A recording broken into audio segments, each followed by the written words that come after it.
Hay algo más escaso e imprescindible que el talento de reconocer a los talentosos. Bienvenidos a Talenton Podcast con Herminio Requejo y Diego Arce.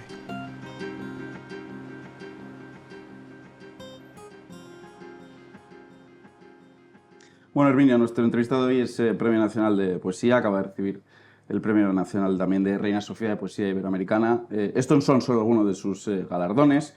También es servidor público, entre otras cosas ha sido secretario de Estado de Cultura, también director de la Biblioteca Nacional. Sin embargo, es enemigo de la pedantería, es amante del cine, del cómic, de Tintín.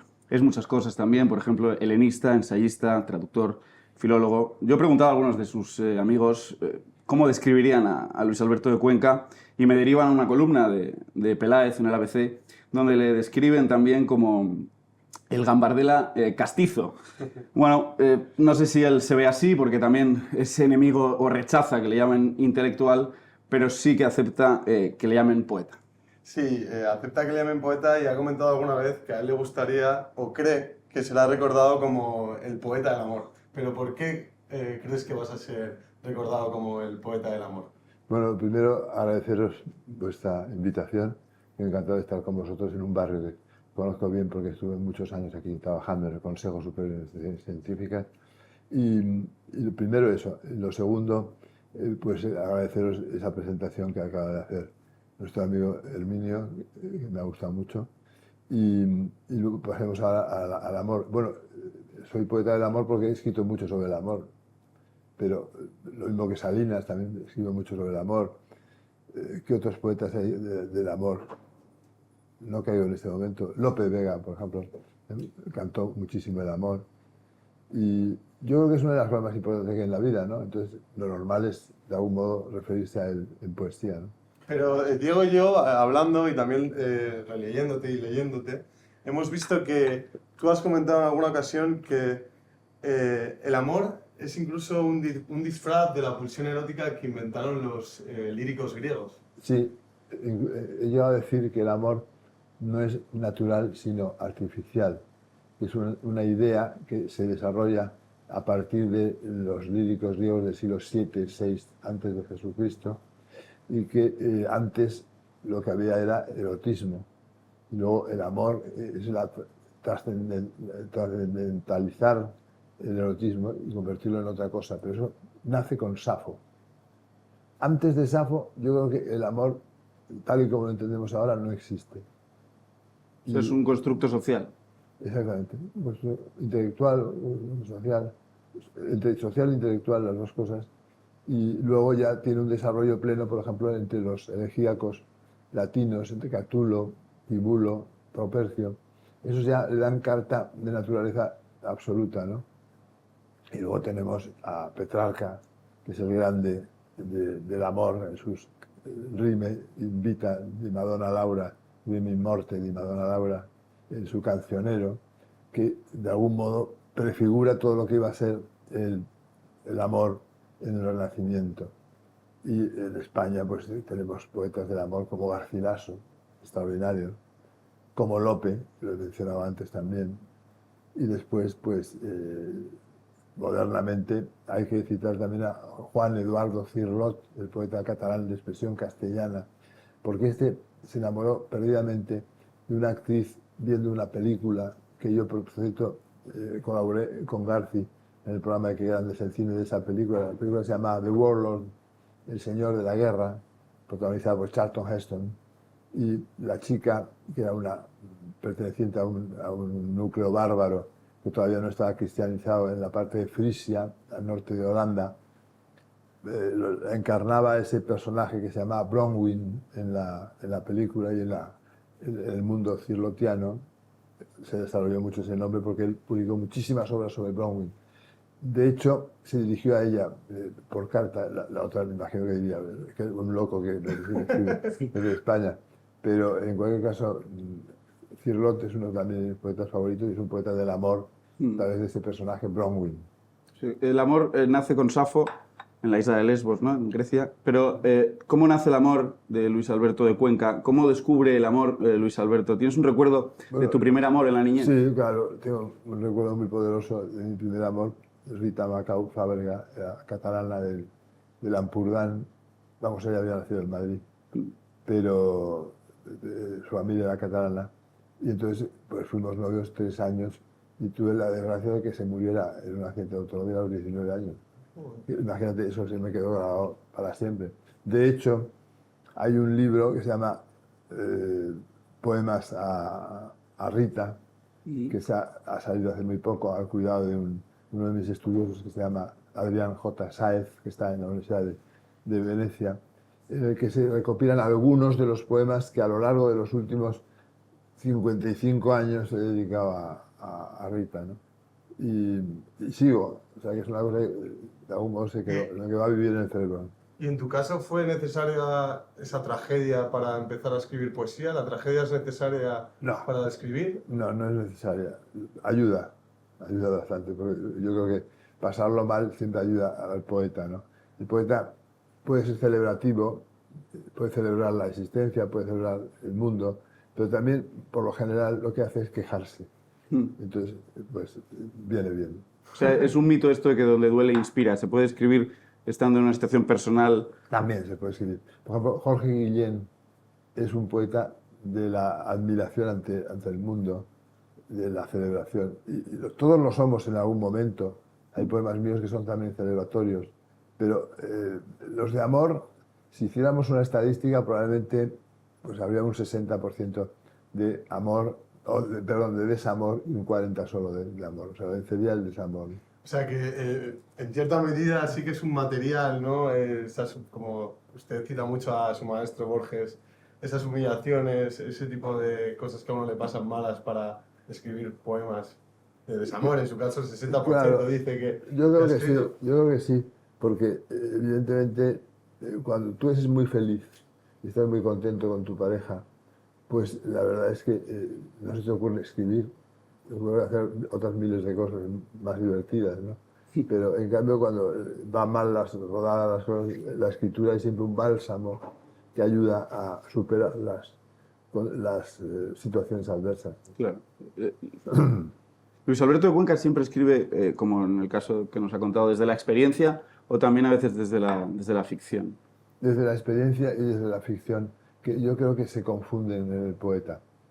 Un proceso de ficcionalización de la persona que escribe, que está muy claro desde el primer verso que compones hasta el último, y que es una mezcla entre lo que inventas y lo que te ocurre, ¿no? Y a veces lo que inventas parece mucho más real que lo que te ha ocurrido de verdad, ¿no? Entonces, eso yo por ejemplo, lo constato preguntando a amigos, ¿qué crees que este poema me pasó a mí o no? Me dicen que sí, y por lo general es cuando no me pasa y viceversa. Sí. Nosotros para preparar el programa hemos leído esta maravillosa antología de... Su nombre era el de todas las mujeres. Su nombre era el de todas las mujeres. Que da nombre al disco que hizo Loquillo. Sí, puede exactamente. De poemas de amor y desamor, y aparte de encontrar muchos poemas de amor, desamor, algunos más trágicos, otros menos, otros Sí, más en otros celebrativos. se utiliza más el humor. Claro, pero encontramos un punto en Luis Alberto, sobre todo, que es uno es el humor y otra es la accesibilidad. Sí. Esa accesibilidad comunicativa que tú tienes a la hora de escribir, que pocos poetas han desarrollado tan bien, aun siendo usted tan... Dame tú, por favor. Es una poesía para la calle también, ¿no? Accesible. Absolutamente, comunicativa en grado máximo. Si no, dejaría de escribir. Solo me interesa comunicar. Hay otra poesía más abstrusa que se hace por ahí y que parece que es, como no se entiende, parece que es mejor, que no parte de la comunicabilidad, sino del conocimiento.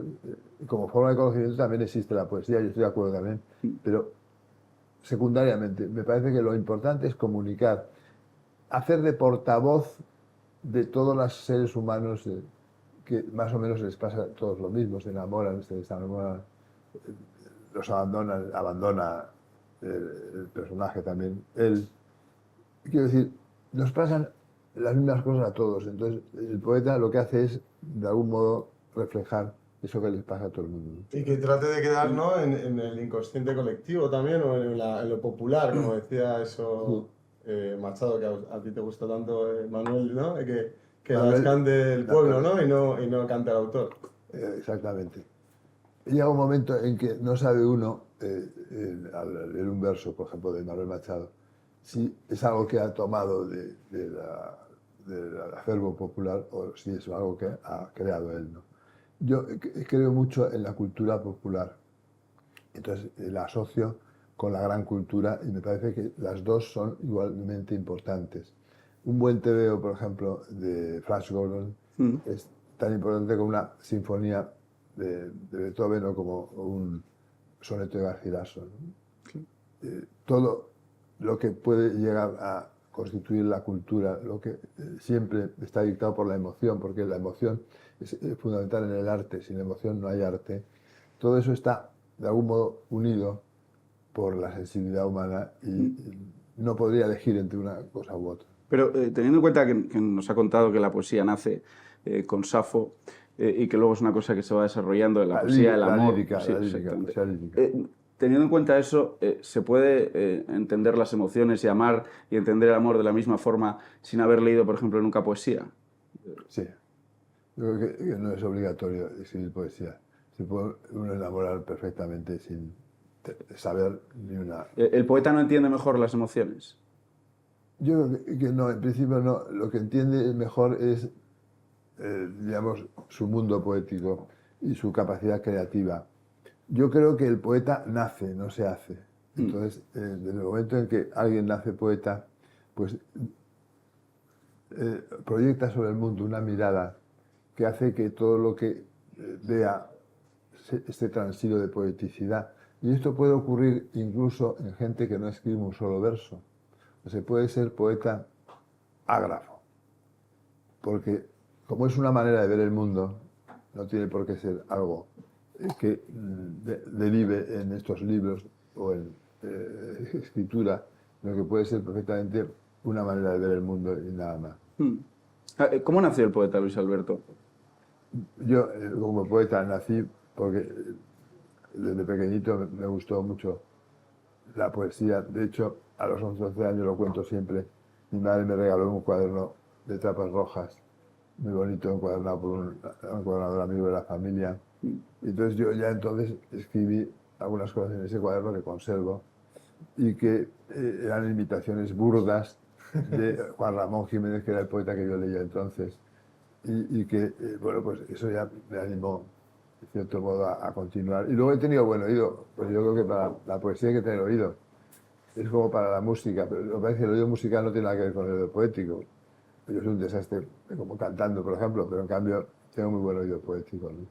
Entonces, yo he hecho, por ejemplo, letras de canciones que no me ha costado nada hacer a base de que me daban una maqueta musical y yo entonces soy bastante experto en cubrir cada acorde musical con una...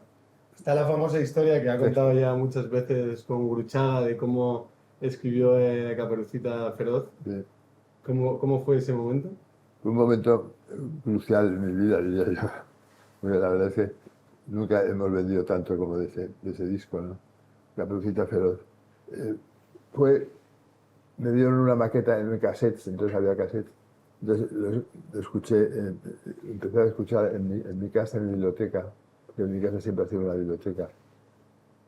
Y resulta que en la mesa de despacho había un volumen de los cuentos de Perrault, abierto por la página en que Gustavo Doré, que era el ilustrador del libro, pues había, digamos, dibujado al lobo con el camisón de la abuelita metido en la cama junto a la Caperucita.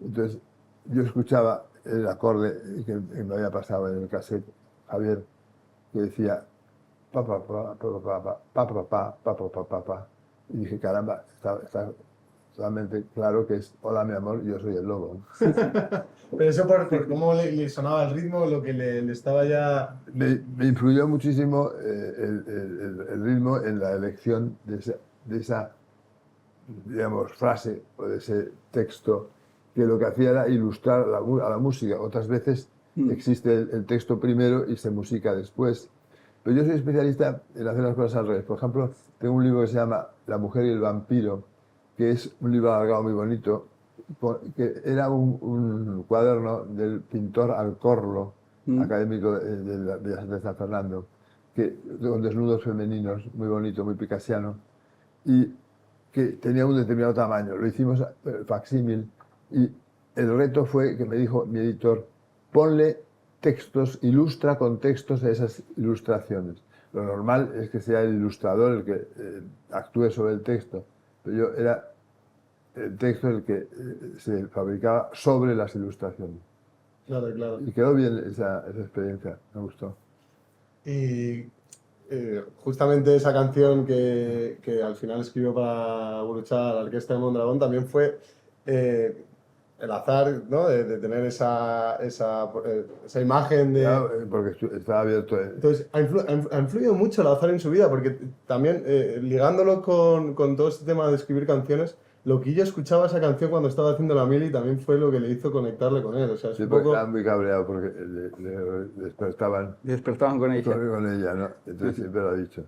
Loquillo es uno de mis mejores amigos, es un hombre excepcional, un tipo humano, no hay otro, yo creo, en el mundo, y yo le tengo un cariño especialísimo. Pero surgió todo porque me vino a ver cuando estaba en la Secretaría de Estado de Cultura y yo me quedé alucinado. Que está Loquillo ahí fuera, que pase, por favor. Porque le escuchabas. Yo era fan también de la movida y eso. Claro, claro. Yo soy de la edad de los de la movida, claro. Sí, sí. Mucha gente le considera un poco como el poeta de la movida también, En ¿no? cierto modo sí lo soy, ¿no? Porque, por ejemplo, en la revista La Luna de Madrid, que se publicó por aquel entonces, ya en el número 0 había un par de poemas míos, y colaboré activamente. No he sido nunca criatura nocturna, en el sentido de que no me ha gustado mucho el acostarme tarde y esas cosas, o que me pillara despierto el amanecer. Eso me ha puesto muy nervioso siempre. Yo creo que el amanecer tiene que descubrirte a ti en la cama, ¿no? Pero al margen de eso, pues, hombre, alguna golfería sí haríamos por ahí. Pues sobre todo en esa época, ¿no? Y también en ese... Tenía 20 y tantos años. Pero bueno, no sabes si es vivencia o ficción, ¿no? Eso lo puede... Yo creo que era fundamentalmente ficción, pero alguna vivencia de eso. Y hablábamos del amor, pero también del desamor. ¿Cómo se supera un desamor? ¿Cómo se puede olvidar? Sí, yo creo que el olvido, decía Cernuda una frase muy bonita, olvido de ti, sí, mas no ignorancia tuya. O sea, a lo mejor podemos olvidar, pero no ignorar, ¿no? Y eso siempre la prueba del 9 es encontrarte con la criatura que ha producido el desamor y ver qué pasa en ese reencuentro, ¿no? Si no hay tempestades brutales y la cosa se encaja bien, pues es que se ha superado, y si no, pues es que todavía está pendiente la asignatura. También en uno de sus poemas aquí habla de que para olvidarse hay que ir recordando poco a poco. No seré mejor olvido que recordar muy despacio las cosas que han sucedido. Sí. Es una soleá. Me han cantado alguna soleá, como por ejemplo aquella de maldita sea mi suerte, mi novia me ha sorprendido en la cama con la muerte. Eso me ha encantado el flamenco. Yo tampoco soy muy aficionado al flamenco, pero me gustan las soleares, el tipo de composición. Me gustan las composiciones como el haiku, las soleares, lo he practicado bastante. Sí. Os he traído hoy un par de libros también. Ala de cisne. Por ejemplo, en el otro libro que anda por ahí, que se llama El secreto del El secreto del mago, aquí hay una serie de soleares, como decimos los helenistas, catastijon, o sea, en fila. ¿Sí? Y eso lo ha hecho muy poca gente. Si queréis os leo una. Claro, por Claro. supuesto, por favor. Vamos a ver, espera, me parecen las gafas. Están aquí. Sin gafas no puedo leer nada. Tenemos tiempo, o sea que... Muchísimas gracias. Por ejemplo, soleares de tus manos en el cine. Evoca una solea que publiqué hace tiempo y que le gusta mucho a mi amigo Garci, que es qué difícil es morirse después de oler el perfume de tus manos en el cine. La novia esa que le da la mano en el cine, ¿no? Qué bonito. Creo que está aquí también. Probablemente. Sí. Bueno, pues sigo con solear de tus manos en el cine. El lema es lo que he leído. Y es peor, mucho peor, morirse cuando uno vive loco, perdido de amor. Escribí la soleá que va en cursiva hace siglos. La escribí y era verdad. Tener tu mano en la mía mientras Wayne desenfundaba fue lo mejor de mi vida. La peli finalizaba, pero el olor de tus manos en las mías no cesaba. Y terminaba besándote con un beso made in Hitchcock de los que hielan la sangre. Ahora, en estos nuevos tiempos, no serán besos de cine sin consentimiento previo. Qué bueno. Qué bueno, Buenísimo, Roberto. buenísimo. Me encanta sobre todo lo que hemos hablado antes, o sea, esa capacidad de lo popular, comunicar tan fácilmente y además con tanto humor. Sí, ¿Cómo consigues ese y equilibrio? yo creo que en el final hay también otra arista de lo que es Luis Alberto de Cuenca y es esa lucha contra lo políticamente incorrecto, ¿no? Es una batalla que siempre Ese- llevo. ¿Y cómo va esa lucha? La batalla, yo creo que la vamos perdiendo de momento, pero eso no quiere decir que no haya una involución del tema y que consigamos ganar alguna batalla, aunque la guerra la tengamos un poco perdida. Es lamentable todo esto. Yo creo que es la ausencia de libertad más tremenda, incluso que la que padecimos durante la dictadura. Esta falta de libertad es más sutil. Yo, por ejemplo, los libros prohibidos en la época de Franco acababa encontrándolos. En cambio, esta cosa del lenguaje inclusivo y todo, son como imposiciones muy terribles, ¿no? Yo soy un apóstol del combate contra la política corriente. Tengo un poema. Política incorrecta. Política corriente, el que lo cantó Loquillo. que lo cantó Loquillo, por cierto, y que nos llamaron de todo.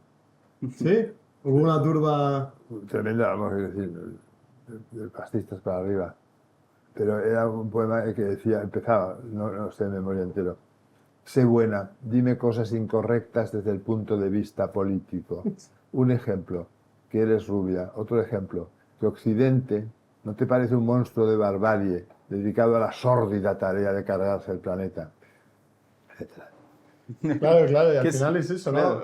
Occidente, los valores occidentales realmente son lo que permite que haya gente que pueda Claro, que pueda decir, censurarte. que pueda decir que los valores occidentales. No, si fuéramos a otro lugar del mundo, quizás no podrías ni siquiera... Pero, Luis Alberto, esto fue hace más de 10 años. 10 años después ya parece que hemos evolucionado a un punto en el que lo políticamente correcto ya se ha instaurado mucho más, ¿o no? ¿Tienes esa percepción? Tengo esa percepción de que está instalado un poco más, bastante más de lo que estuvo. Pero tengo la sensación también de que hay una militancia en el rechazo bastante amplia también. Ya no estás solo en esa batalla. No, estamos solos. Hay mucha gente. ¿Qué es lo más políticamente incorrecto que se puede decir hoy? Pues, por ejemplo, que te aburre Proust. Por poner un ejemplo literario, ¿no? Usted no es muy admirador de Proust, por lo que No. podemos apreciar. No, en una de las entrevistas, Sí. ahí el titular es Proust es un coñac. Pero bueno, oye, que a uno puede gustar lo que le da gana. Antes me habéis llamado Gambardella. La verdad, no soporto tampoco. Eso te lo llamó Peláez, del ABC. Me llamo Peláez, o sea, Sí, habéis sí. llamado a Peláez. ¿No? Sí, sí, sí. Pues, en fin, os quiero mucho a vosotros y a Peláez. Lo podéis decir cuando os dé la gana, pero no me gusta ese cineasta. Pero lo aceptas, porque claro, lo políticamente incorrecto hay que aceptarlo también, claro, ¿no? Qué remedio, pero... La última película, Parténope, Sí. me han dado ganas de incendiar el cine, de verdad. No me ha gustado nada. No eres fan de Sorrentino, pero ¿No eres fan de Sorrentino? No, la gente joven sois muy sorrentinianos, pero Yo no soy nada sorrentiniano, y de hecho aquí hay una persona al lado que es mi primo también, director de cine, que es cero sorrentiniano. Sí. Él Bueno, es muy pero sorrentiniano. en un lugar libre, maravilloso. Pero él es muy sorrentiniano. no, a mí me gusta Sorrentino, pero además escuché el podcast de Cowboys de Medianoche, que Luis Alberto de Cuenca, quien no lo sepa, está siempre ahí, y sí que vi las críticas a Parténope y estoy de acuerdo, a mí me pareció muy repetitiva la película. Pero la otra, la de Roma, ¿cómo se llama?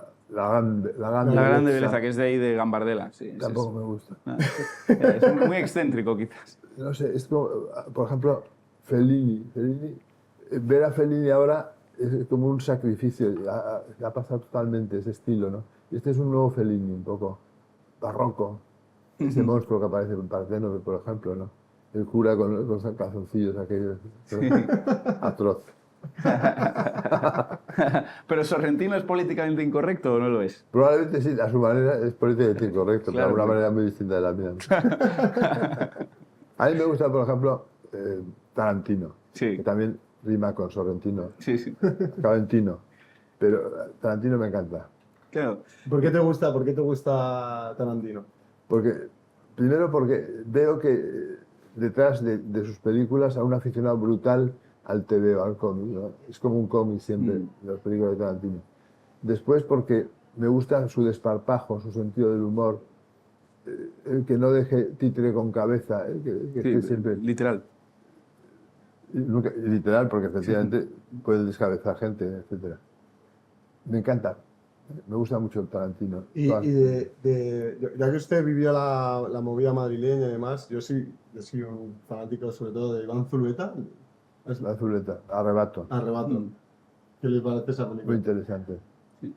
La primera ola de cineastas, de primera hornada de la movida, me interesa mucho.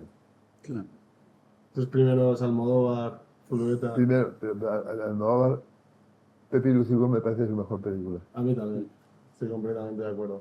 Pero volviendo a Tarantino, quizás Tarantino ha conseguido también eso que has conseguido con la poesía, que es ser un director de culto y reconocido por todos, pero también accesible al gran público. Todo el mundo consume... Yo creo que por eso me gusta también Tarantino, porque resume lo que siempre he defendido, que es la gran cultura, que a lo mejor el caso de Tarantino no es tan grande, porque no creo que sepa mucho de elegíacos romanos, pero ni falta que le hace. Pero sabe armonizar lo que es el cine más mejor hecho, porque es un tío que técnicamente es perfecto, lo hace muy bien, con el mensaje popular que llega a todo el mundo. A todo el mundo, o no, porque Tarantino, por ejemplo, tiene muchos detractores también. Como Houellebecq. ¿Habéis leído a Houellebecq? Que para mí me encanta. Yo también, yo soy otro Houellebecq. Y de hecho me ha recordado mucho. He leído hace poco unos poemas de Houellebecq Sí. y me ha recordado muchísimo a tu estilo, en cuanto al humor ácido. Es que, de hecho, hemos traducido a Alicia, mi mujer y yo, a Houellebecq al castellano, ¿Sí? algunos poemas, ¿sí? La Ah, posibilité d'une île. Sí, ¿lo que habéis es- traducido vosotros? Es, No sabía. una novela y a la vez un libro de poemas. El libro de poemas lo hemos traducido nosotros. Qué bueno, qué bueno. Bueno, Houellebecq es políticamente incorrecto Bueno, también. para mí tiene el poema más impolíticamente correcto, no sé si puedo incluso decirlo aquí, lo de todos los hombres, ¿sabes cuál es? Dilo, no me acuerdo. No te asustes, lánzate. Todos los hombres quieren que le coman la... ¿Sabe cuál es? Sí, pero no, Ese es políticamente incorrecto. no lo había visto, pero creo que es verdad. ¿no? Políticamente Sí. incorrecto total. Es el título de... Bueno, Yo he conocido a Houellebecq, además, he estado varias veces con él, en León, cuando le dieron un premio, en Madrid, en Murcia, con Arrabal, que tengo mucha amistad con Arrabal también, que es muy amigo suyo. Un día se nos cayó en una taberna, bebió, pues es un muy mal bebedor, entonces bebió 3 o 4 vinos, y de repente hizo ¡pum! Se quedó con la cabeza apoyada en la mesa. Bueno, ¿Sí? lo tuvimos que llevar ¿Ah, al sí? hospital. O sea, realmente Houellebecq sí que es un poeta maldito. Sí que lo es. Y usted también tiene un poema aquí en el que habla de los poetas malditos también. Y está hablando de un desamor. ¿Cuál era? Ahora mismo se lo Vas a digo. tener que encontrarlo. Sí, voy a intentar encontrarlo Dime más datos, a lo mejor. entre todo. Creo que es. Pues no, este no es. Es que son muchos. Es que son muchos, pero bueno, usted habla de que se fue a un bar a intentar olvidar como los poetas malditos, ¿no? Ah, sí. A hombre. beber para olvidar. Ya sé cuál es. Es algo así como. Bebí, y entonces bebí como los poetas malditos hace un siglo, tal. Me puse tan enfermo que conseguí olvidarte. Efectivamente, Claro, efectivamente. Cuando bebes mucho te pones malísimo. Pero el alcohol realmente no ayuda a olvidar los grandes amores, ¿o sí? Pero lo que se ayuda a olvidar el amor es sentirte fatal, tío, con una especie como de ganas de vomitar, etc. Entonces eso sí que... Ahogarse en la pena. Pero hay una pregunta que se plantea en la anotación del libro y es ¿cómo debe actuar el amante ante la infidelidad? No he encontrado todavía la respuesta. Bueno, no yo sé si usted- tengo aquí, ahora últimamente estoy muy moderno, he escrito un poema que se llama Poliamor. Te lo voy a leer, contestando tú. a tu pregunta. Me he hecho muy liberal. Vamos a ver dónde está. A ver. Aquí. Hay una ley que prescribió hace tiempo, gracias a Dios, que una mujer no deba ser más que de un marido o un amante, y que tan solo pertenezca a un hombre. Lo he leído en John Donne. ¿Quién arma un barco sin rentabilizarlo en el comercio? Lo bueno no es tan bueno hasta que muchos dan fe de su bondad. La monogamia todo lo agosta, todo lo marchita. Pero ¿y por qué esa necesidad de ser monógamos? Por eso digo yo, que se puede ser feliz también sin ser monógamo. Pero pues, para crear una familia, ¿usted cree que hay que ser...? No, yo creo que sí. Casi todos son un poco, como tú dices, bromas. Yo soy una persona que utiliza mucho la ironía, el humor. Sí. Y la verdad es que luego soy lo más convencional del mundo. pero me gusta transgredir un poco, Claro. subvertir, ¿no? Y supongo que ayudará utilizar la ironía y el humor para el desamor también, ¿no? Para olvidar, tomarse la vida con ironía. Claro, sí, lo que pasa es que por mucha ironía que le pongas, si el sufrimiento existe, ¿no? Sí. El dolor del desamor siempre aparece. ¿Pero usted cree entonces que la poligamia es una buena opción? Yo creo que sí, más que la poliandria. Porque somos varones, entonces pues, tenemos que tirar un poco para lo nuestro, ¿no? Claro. No sé si es consciente de las nuevas formas de encontrar el amor que hay en nuestras generaciones, a través de las redes sociales. Yo las redes sociales eso no lo puedo entender, ¿no? Pero sí que gente incluso ya de 40 y tantos años tiene sus novios, sus novias por las redes sociales. Claro. Yo no Sí, incluso, en su caso no, pero gente más de, pues eso, con 60 años y tal, usa mucho las redes sociales para encontrar el amor. Sí, sí, sí. Ya he superado la barrera de los 70. Se liga. Bueno, pero Picasso tuvo un hijo con 80 años, nunca se sabe, ¿no? Bueno, Cansino Sassens, el maestro de Borges, Sí, sí, a los sí. 83 tuvo A los 83 tuvo, no sabía esa historia. dos hijos, uno de ellos el amigo mío que tiene ahora la fundación Cansinos, que está haciendo cosas estupendas, y tuvo muy mayor. ¿Y Joder. cree que se puede, o sea, de alguna manera esto matar el romanticismo? Las redes sociales pueden matarlo. Bueno, se alimentan también de romanticismo, porque el romanticismo está en la base de toda la acción amorosa, ¿no? Pero es que a mí las redes sociales me ponen un poco nervioso, ¿sabes? No soy muy partidario. Ya. Y yo creo que en mi generación es menos habitual utilizarlas, ¿no? Por ejemplo, mi amigo García no tiene ni ordenador, ni siquiera. Sí, lo sé. Y yo pues, utilizo esto de una manera más o menos precaria, ¿no? Pero no me veo yo siendo una carta a redes sociales o pulsando una dirección cibernética que me conduzca a los brazos de una señorita. Y no sé, hablábamos tú y yo, Herminio, en este mundo tan digital, ¿qué utilidad cree que tienen los poetas? ¿Cree que siguen teniendo la misma relevancia que antes? La misma. Yo creo que mientras exista el hombre, existirá la poesía. No creo que corra ningún peligro.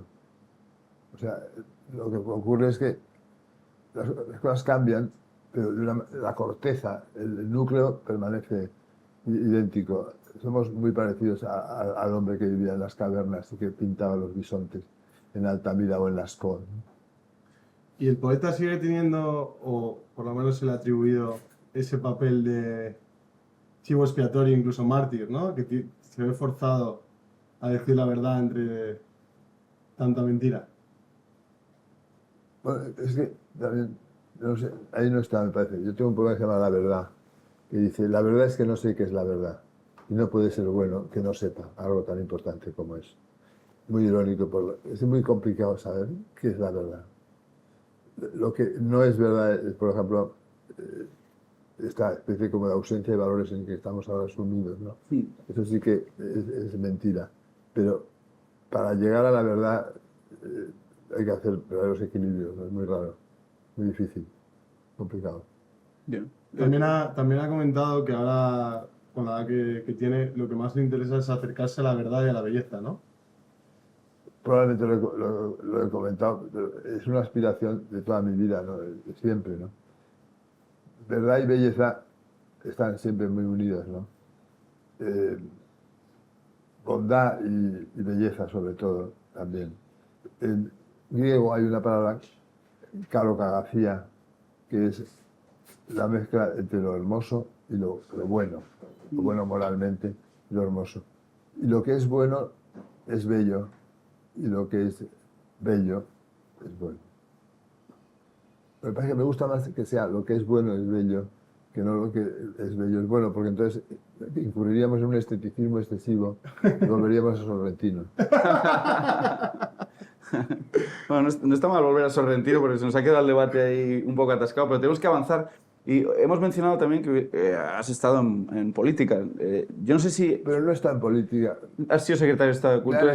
me ha elegido en la puerta Eso en un es. momento dado y Andar fue el que me eligió secretario de Estado. Me he llevado siempre muy bien con él, Sí. fue muy bien. Él también es admirador de la poesía, también. Muy lector de poesía. Ya no son tan lectores, ¿no? Los políticos, quizás. Los políticos yo creo que son muy malos lectores, los pocos lectores. Antes sí había más lectores en política, pero Andar en concreto era un buen lector de poesía, excelente. Yo le quería preguntar si ese paso por la política para usted fue más un amor o un desamor. ¿Cómo lo recuerda? Ni como amor ni como desamor, como una fase de mi vida que estaba escrito que tenía que ocurrirme en un determinado momento. Se dieron las circunstancias.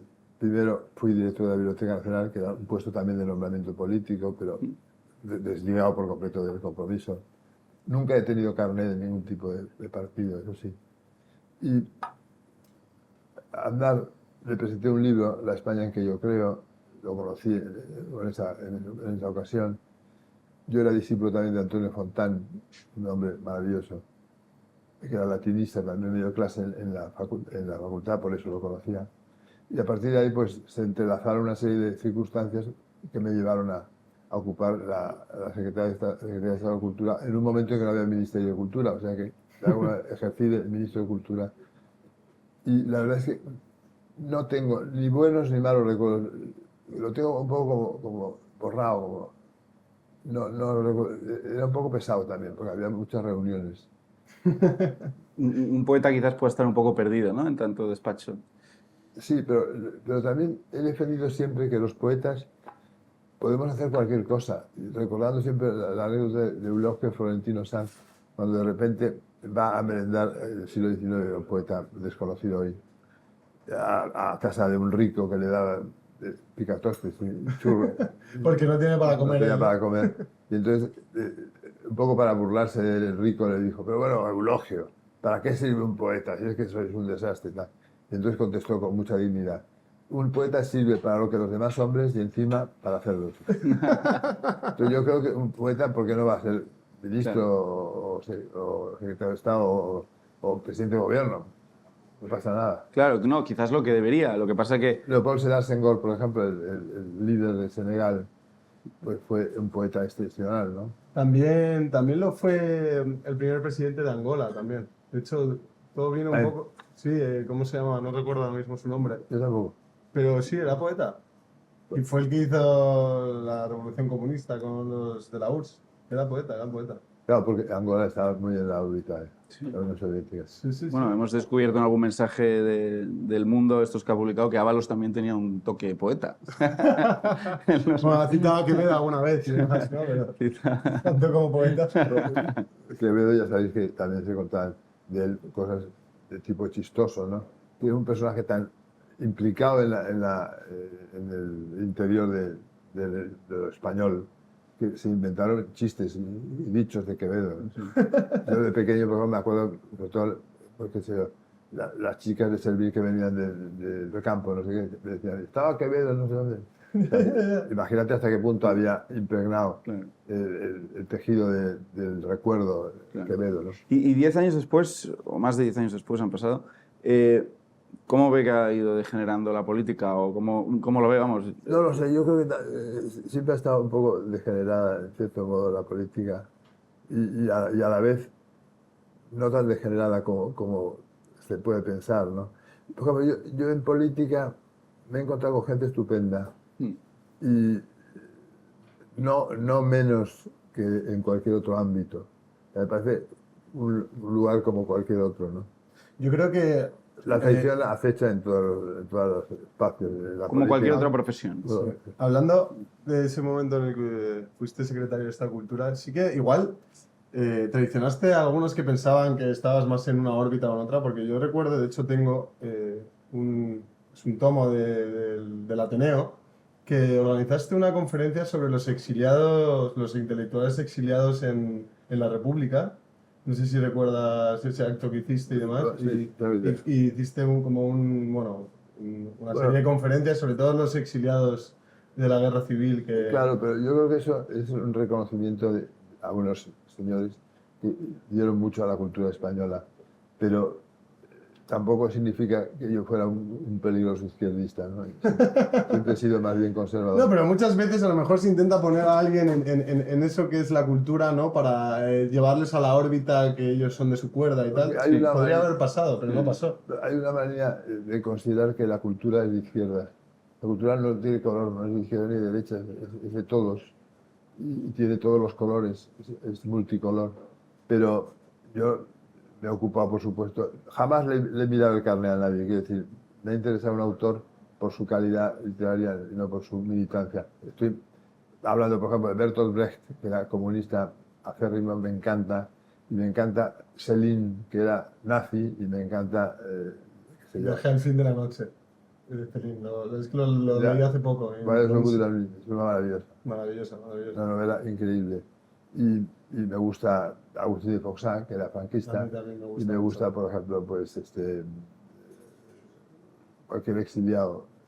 Y Neruda, por ejemplo. y sobre todo, y lo hemos comentado tú y yo muchas veces, se intenta utilizar desde la política, sobre todo a estos personajes, a estos artistas, a estos intelectuales, justo en esa época cuando iba a estallar la guerra civil y tal, pero es que luego lo que la gente no sabe es que eran amigos. Incluso la mayoría eran amigos. Antonio Primo de Rivera y Federico García Lorca eran amigos, por ejemplo. Pero eso a día de hoy es completamente políticamente incorrecto decirlo. Es como Sí. romperle la cabeza a mucha gente. Es verdad, y es un error, porque no tiene nada que ver, se puede ser perfectamente amigo. Yo tengo amigos en todos los partidos. No soy de ningún partido y eso ayuda también, ¿no? A poder tener amigos de todas partes.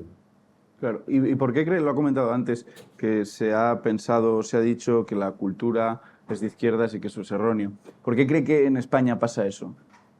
Bueno, España es un país muy raro en eso. Siempre, por ejemplo, es el único país en que la bandera está proscrita o está solamente, digamos, en poder de unos determinados partidos, ¿no? Cuando la bandera es de todos, ¿no? Y luego España siempre ha sido como muy autolesionadora, ¿cómo se dice? Autolesión. Siempre se ha querido poco, ¿no? De cierto modo, en los últimos años sobre todo. Entonces, ni somos el imperio aquel fabuloso que queríamos inventar en los años 40, ni tampoco somos una birria, una excrescencia tuberosa, ¿no? Yo creo que somos un país mediano, con una historia espléndida a las espaldas y con unos talentos impresionantes y con un idioma que está arrasando, ha superado, lo comentaba antes con Tony Simón, nuestro amigo común, ha superado al francés. El francés, la literatura del siglo XIX francesa es probablemente uno de los momentos más maravillosos de la literatura universal. Y la cultura española, a pesar de que el siglo de oro quede ya lejos, sigue siendo muy pujante. Hay escritores formidables a uno y otro lado del Atlántico.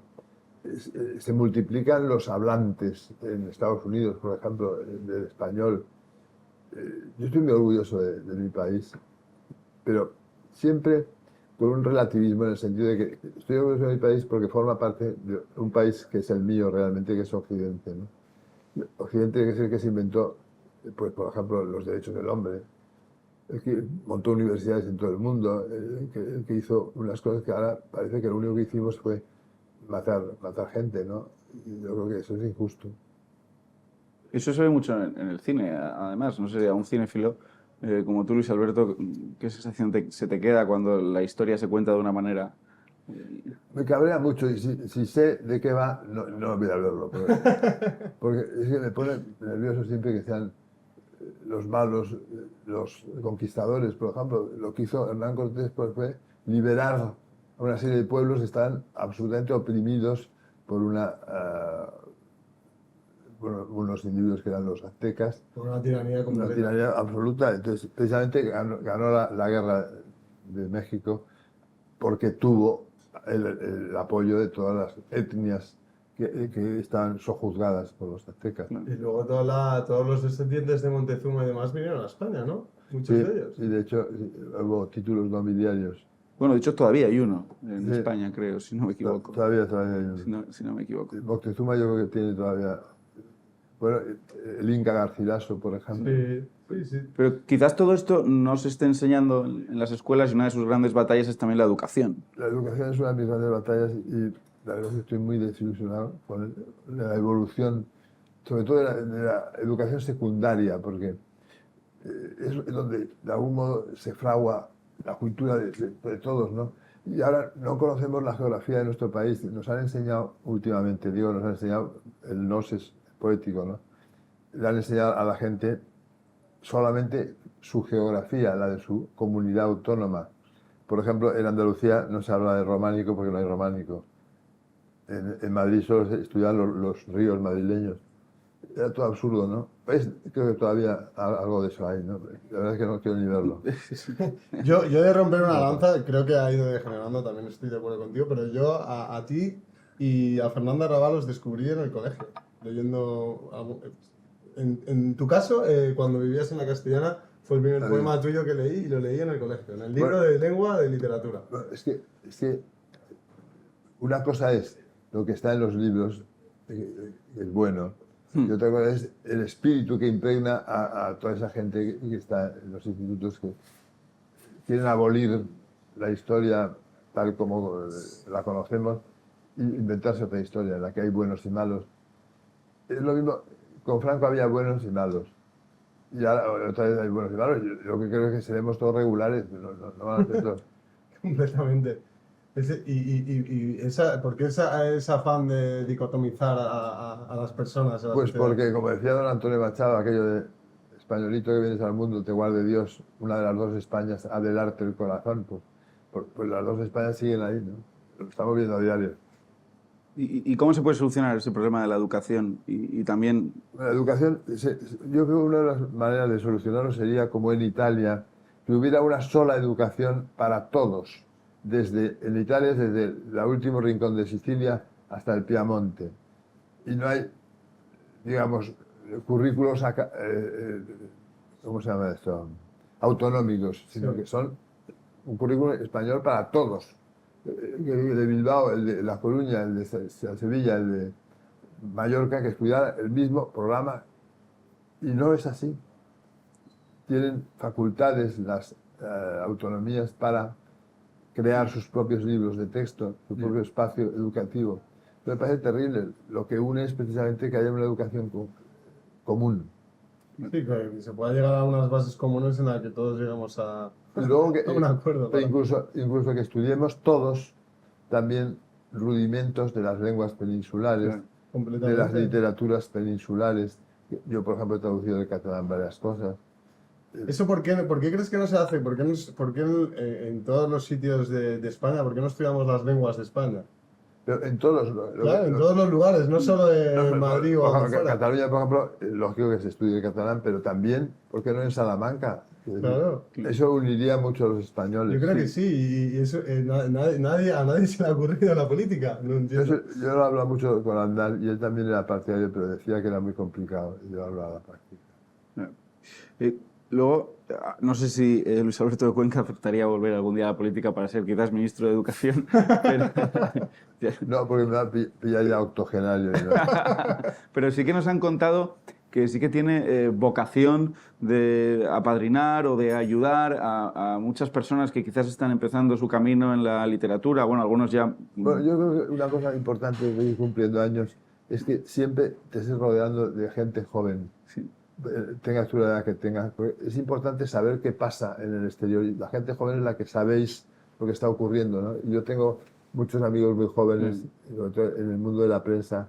Tengo unos amigos espléndidos, unos columnistas soberbios, que están en boca de todos. Y a todos les lees y todos tienes el tiempo para leer a la gente. Y como con contemporánea. ellos y me relaciono mucho con la gente joven, con los que creo yo que valen mucho. Es que hay gente que vale muchísimo. Y luego me encanta también poetas que están empezando y que tienen algo, ayudarles, no sé cuánto, leer sus poemas. Yo creo que con leer sus poemas, decirles a lo mejor que solo un adjetivo, entonces eso es importante. O sea, que está ahí esa vocación, vamos, es que a nosotros nos lo han contado, gente ya no tan joven como Tony Simón, que también nos dice que le ayudas mucho, pero luego Jorge Freire, que también estuvo aquí. también. Nos Jorge habló. Freire es una persona a la que yo admiro muchísimo. Tengo un afecto enorme. Lo quiero mucho. Bueno, incluso a nosotros, viniendo aquí. Exactamente. A partir de ahora vosotros, por supuesto. Entonces, bueno, esa vocación también por guiar a los que están Por ayudar empezando. o por ayudar a pulir el talento, ¿no? Pero eso no es tampoco ningún mérito mío. Yo creo que es una reacción psicológica que tiene la gente cuando ya ha acumulado muchas reservas que enseñar, pues transmitirlas, ¿no? Porque te ves, No quedarte con ellas. te ves reflejado en algunas ocasiones en los que están Me empezando. veo absolutamente reflejado en ellos. Sí. ¿Y cambiarías cosas de tus inicios, Luis Alberto, si pudieras o no? Pues yo creo que no. Soy un hombre satisfecho con su trayectoria vital. Creo que la vida me ha dado mucho y le tengo que estar agradecido. No cambiaría nada. Seguiría estudiando filología, que me gusta mucho, y no haría movimientos en otra dirección. No hay que arrepentirse de lo que uno hace. Bueno, a lo mejor algunos sí se arrepienten, pero yo la verdad es que no. No me arrepiento. Y en esa vocación por guiar a los demás y también ayudarles, bueno, nosotros aquí en el podcast hablamos un poco de talento e intentamos que los demás, ¿no?, encuentren el suyo. Sí, Quizás- Talenton. Talenton, de la etimología de talento. Y por eso. Y tiene que ver con una moneda. Sí. Con la acuñación de. Sí. Bueno, nadie lo va a saber mejor que Luis Alberto. Filólogo Lo clásico. primero que vi puesto fue lo de Talenton, que me gustó mucho y se lo dije a Tony. Muchas gracias. Ya, pues por eso ya me ganasteis. Bueno, pues- eso fue idea de Herminio. No, bueno. Enhorabuena. Vamos a hacerte ya la última pregunta de Talenton del programa. Y luego leemos un poema. Por supuesto. Parece. Bueno, ¿Quieres que podemos acabar con un poema? Acabamos con un poema. Acabamos con un como en poema. Cowboys. Primero, vale, pues Perfecto. primero vamos a pedirle que Bueno, vamos a hacerle esa última pregunta exactamente. de reflexión. y luego cerramos con el poema. Estamos hablando del talento, este podcast se llama Talenton. ¿Cómo uno puede encontrar el talento o en qué se tiene que fijar para encontrar su talento? Bueno, primero, los seres humanos no somos iguales. Entonces, hay gente con más talento que otros. Entonces, el que tiene talento, lo que tiene que hacer es cultivarlo. El que no tiene, intentar acercarse a los que tienen talento para ver si se les pega algo de ellos, ¿no? Pero, tristemente, no somos iguales. Hay gente, por ejemplo, que saca matrículas de honor sin estudiar prácticamente nada y otros se matan a estudiar y sacan un 5 o un 4, ¿no? Hay que decir, somos diferentes, lo cual no quiere decir que no seamos iguales ante la ley. Pero lo demás, el que tiene talento, que lo cultive, y que no lo tiene, pues que busque una parcela de su entorno en el que pueda ser útil o pueda descollar o brillar, ¿no? Siempre habrá algo que hacer para todo el mundo, ¿no? O sea, se pueden hacer sin un talento, como nosotros dos. Los dos tenéis talento, no cabe duda, porque si no, no estaréis aquí haciendo este programa. Pero yo creo que, insisto, no preocuparse por los índices de inteligencia y cosas de esas, sino ver qué te gusta más, siempre apostar por lo que te gusta. No por lo que se lleva más o por lo que tenga más salidas, sino lo que te gusta, que al final, si apuestas por lo que te gusta, saldrás adelante. Y ya vamos a terminar leyendo uno de tus poemas. Vamos a ver. Esto es un regalo ya para Hemos leído ya. suscriptores premium. Exactamente. Es un buen momento para suscribirse. ¿sí? Los poetas somos muy pesados, siempre tenemos No, por favor. un cartapacio de poemas. No, Si haríamos un programa entero solo de Luis Alberto Sí. de Cuenca leyendo los poemas a Una nosotros. poesía, ¿no? Nosotros podríamos habernos callado.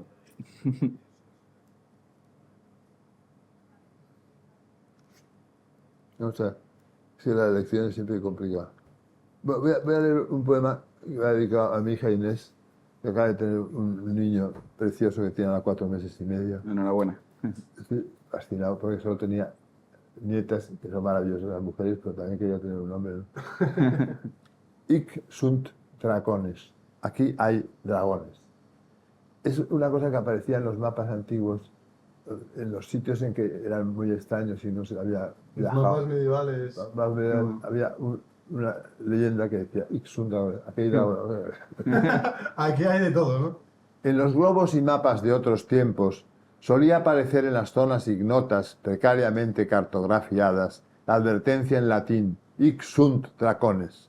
Esos dragones eran el trasunto de los fieros y enormes dinosaurios del Mesozoico, aquellos terroríficos reptiles que han quedado en nuestros cuentos como custodios de un tesoro oculto o habitantes de mundos olvidados. Si pienso en los dragones más famosos, el primero que viene a mi memoria es Fafnir, al que da muerte Sigfrido en el poema de los Nibelungos. Luego vendría Fujur, el dragón de la suerte en la historia interminable. El tercero sería Smaug, el último de su especie en el Hobbit. Y después, los hijos adoptivos de Daenerys Targaryen en Canción de Hielo y Fuego. El quinto, el que aparece en un rincón de mi libro por Fuertes y Fronteras, contraimagen feroz del unicornio, que secuestra doncellas virginales y acaba enamorándose de ellas. Los sextos, los dragones que Anne McCaffrey ubica en Pern, un universo mixto de humanos y dragones. El siguiente cerraría mi lista de dracones improvisados y sería el monstruo al que se enfrenta Jorge, un santo apócrifo del que habla Jacobo de Vorágine, en la leyenda de oro, y que se inspira en el griego Perseo y se proyecta en Ruggiero, el heroico personaje del Orlando Furioso. Y en San Jorge me detengo y concluyo que no hay duda de que en el subconsciente de los hombres habrá siempre dragones, descendientes de los saurios terribles del Jurásico. Nuestra imaginación los necesita. Sabemos además dónde se encuentran, por los mapas y globos de otros tiempos.